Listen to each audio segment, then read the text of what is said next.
All right, today we're going on a pretty wild journey. We're going to follow a single proton deep inside the human body to figure out how one of the most amazing inventions in modern medicine actually works. I'm talking about magnetic resonance imaging. You know it as MRI. You've seen them, right?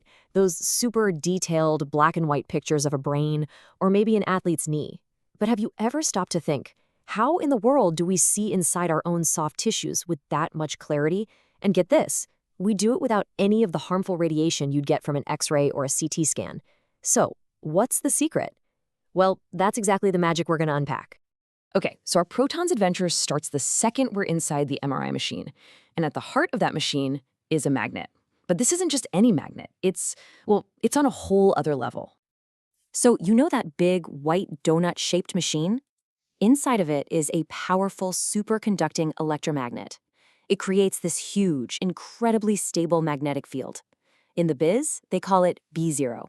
And here's a fun fact. It's always on. You can think of it as this invisible stage where this entire amazing process is about to happen. And when I say powerful, I mean, it's hard to even wrap your head around it. A pretty standard 3 Tesla MRI machine, its magnetic field is 60,000 times stronger than the entire Earth's magnetic field. That's a staggering amount of force, and it has a really, really big effect on what's going on inside our bodies. Okay, it's time to meet the star of our show, the hydrogen proton. See, your body is mostly water, right? That means you are just packed with trillions and trillions of these little guys. And each one is basically a tiny spinning magnet. Normally, they're just doing their own thing, pointing in every which way. Total chaos. But then, you slide into that B0 field, and bam, everything changes. That powerful magnet forces most of those little protons to just snap to attention. They all line up with the magnetic field pointing in the same direction. It's like your body suddenly becomes this container for trillions of microscopic, perfectly aligned compass needles. It's pretty incredible. So, okay, we've got our protons all lined up, they're organized, but that's not enough to actually make an image. Not even close. Now comes the fun part. Now we have to make them dance. See, the protons don't just point straight up. That big magnetic field also makes them, wobble on their axis. The scientific term is precession. The easiest way to picture it is to think of a spinning top. You know how it spins, but also kind of wobbles around in a circle? That is exactly what the protons are doing, just around the invisible lines of the magnetic field. And here's what's cool. That wobble isn't random at all. It happens at a very, very specific frequency. It's called the Larmor frequency, and for hydrogen in a 1 Tesla magnet, that number is exactly 42.6 megahertz. Why does that number matter? Because it's the secret key. It's the exact radio frequency we need to talk to these protons. All right, so the protons are lined up, they're wobbling. Now the machine sends in a quick blast, a pulse of radio waves, and it's tuned perfectly to that Larmor frequency. This is what we call resonance. And that little energy pulse does 2 really important things. First, it knocks the spinning protons over onto their side, into something called the transverse plane.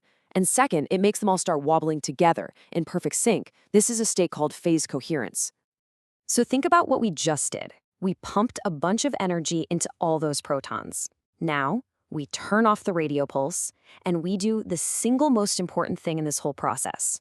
We just listen. Because this is the moment where the different tissues in your body start to tell their own unique stories. The second that radio pulse is gone, the protons start to relax. They've had their fun, and now they start to release all that energy they just soaked up. And as they do that, they begin to go back to their original alignment with that big B0 field. All that energy they release, it comes out as a super faint radio signal. You can think of it as an echo. And the machine's coils are built to be incredibly sensitive to pick up that tiny echo.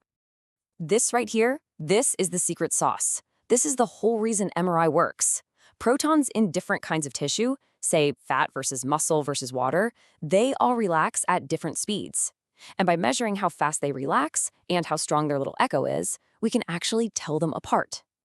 Now, this whole relaxation thing is actually 2 things happening at once. First, there's T1 recovery. Think of this as how quickly the protons stand back up and get back in line with the main magnet.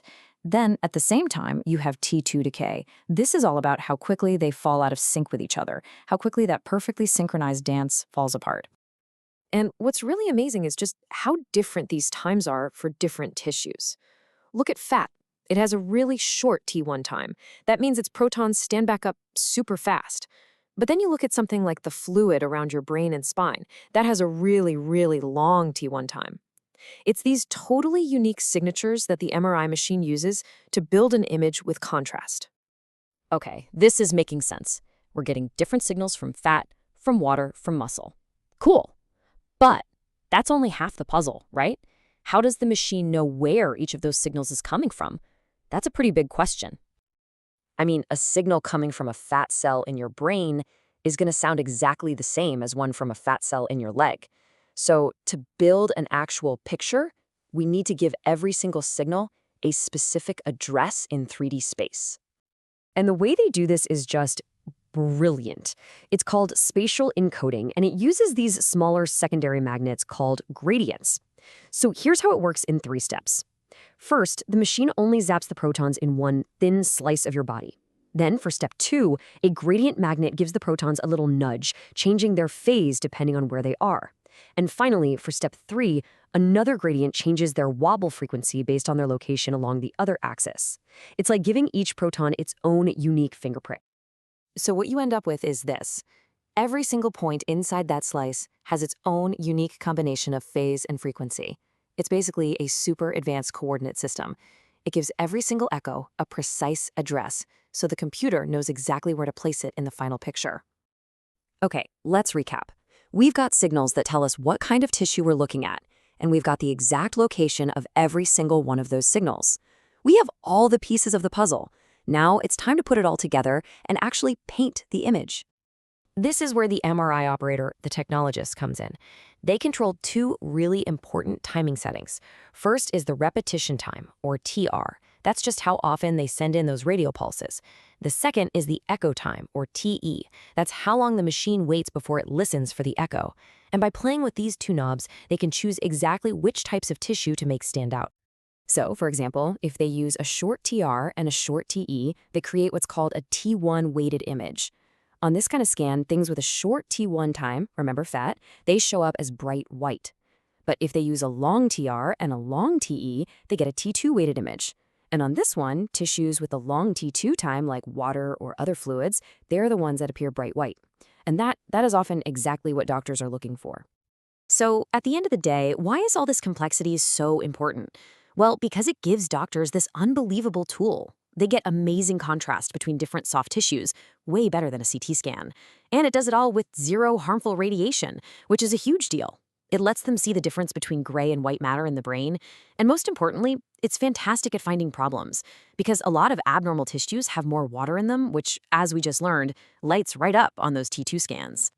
When you think about it, it's just incredible. From this ridiculously powerful magnet down to the tiny wobble of a single proton, MRI is this beautiful dance between pure physics and complex biology. It's a machine that literally listens to the echoes of our own atoms to see inside us. Which leaves us with a pretty cool question to think about, right? By learning to listen to these subtle echoes from dancing protons, what other secrets about the human body are we just on the verge of discovering?